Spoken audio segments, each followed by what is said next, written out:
Good morning everyone. आज हम human reproduction chapter का मेल रिप्रोडक्टिव सिस्टम करने जा रहे हैं। ठीक है, तो मेल रिप्रोडक्टिव सिस्टम पढ़ने से पहले हमें ये जानना है कि प्राइमरी रिप्रोडक्टिव ऑर्गन्स क्या होते हैं। तो प्राइमरी रिप्रोडक्टिव ऑर्गन्स आपका क्या होता है, टेस्टिस होता है।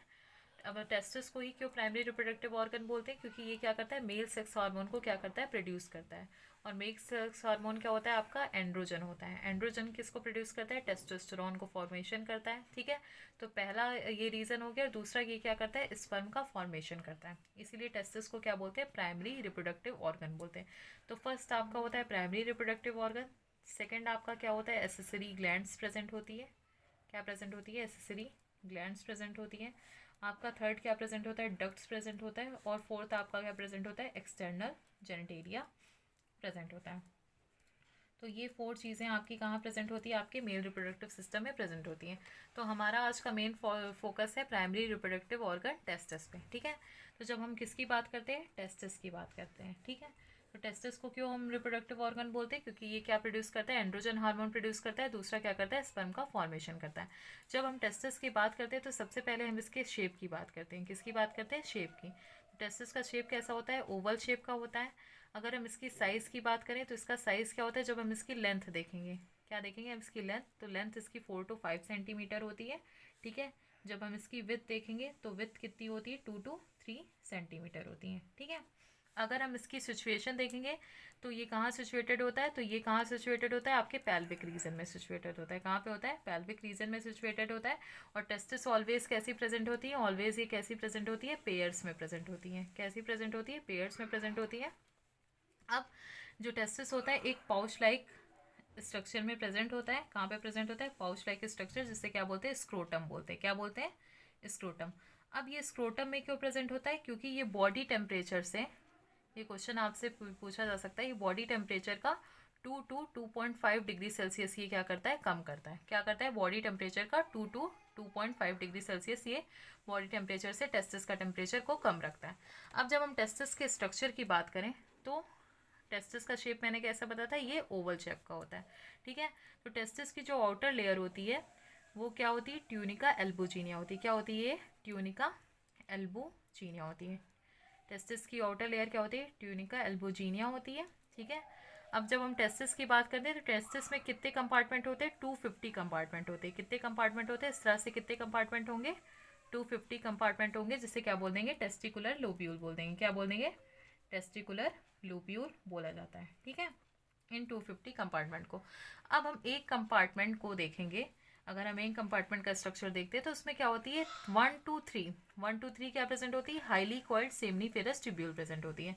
1 to 3 क्या प्रेजेंट रहेगी, हाईली कॉइल्ड सेमनीफेरस ट्यूब्यूल इसमें क्या होती है, प्रेजेंट होती है। ठीक है, 1 to 3 क्या प्रेजेंट होती है, highly coiled seminiferous tubule.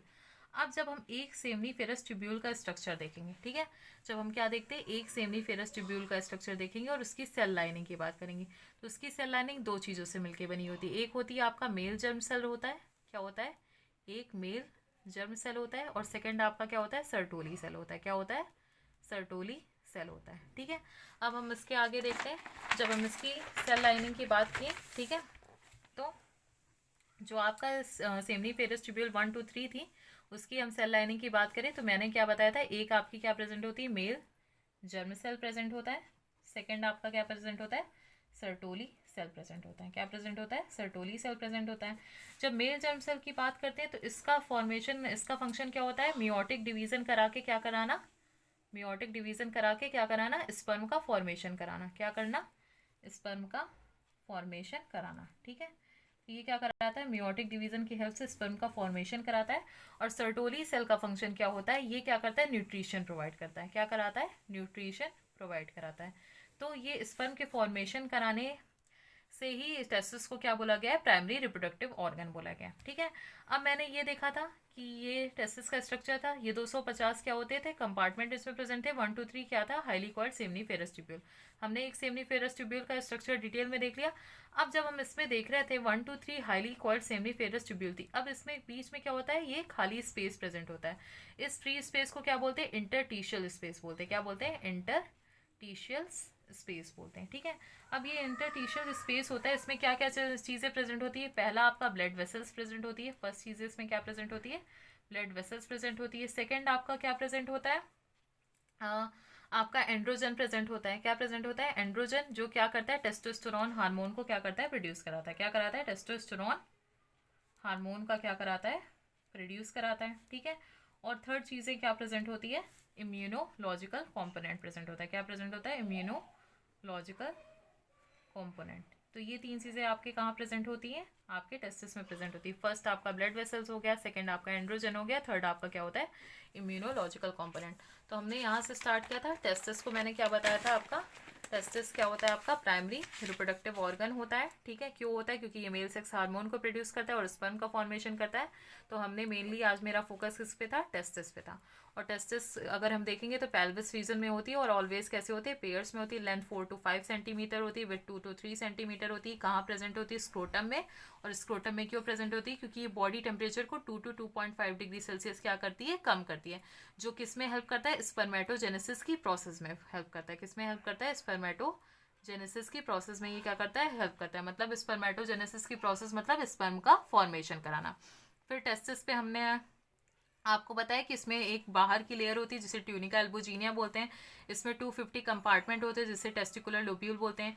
Each compartment में 1 to 3 क्या होते हैं, highly coiled seminiferous tubule present होती है। और सेमनीफेरस की ट्यूब्यूल 2 प्रेजेंट होती है।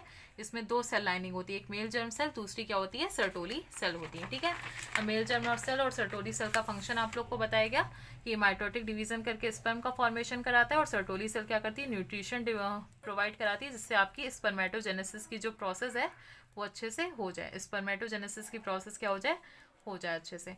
फिर उसके बाद मैंने इन तीनों के बीच में जो स्पेस होता है उसमें क्या क्या प्रेजेंट होती है, फर्स्ट ब्लड वेसल्स और सेकंड एंड्रोजन, थर्ड क्या होता है, इम्यूनोलॉजिकल कंपोनेंट, ठीक है। Thank you.